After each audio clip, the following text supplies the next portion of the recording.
আপনি কি প্রতিনিয়ত মনের ভেতর একটা অস্থিরতা নিয়ে চলছেন? মনে হচ্ছে জীবনটা আপনার নিয়ন্ত্রণের বাইরে? থামুন। এই ৫টি কথা আজ আপনার জন্যই। নাম্বার ১, তুলনা করা বন্ধ করুন। অন্যের জীবনের বাইরের চাকচিক্য দেখে নিজের ভেতরের অশান্তির সাথে তুলনা করবেন না। আপনার লড়াইটা শুধু আপনার নিজের সাথে। নাম্বার ২, না বলতে শিখুন।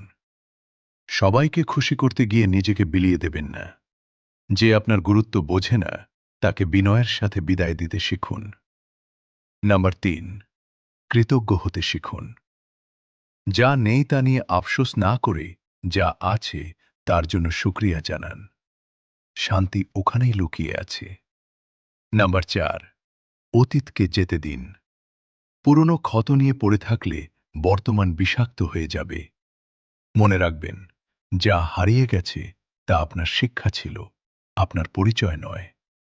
নাম্বার ৫, নিজেকে সময় দিন। দিনের শেষে এই পৃথিবী আপনার খবর নেবে না, যদি না আপনি নিজের খেয়াল নিজে রাখেন।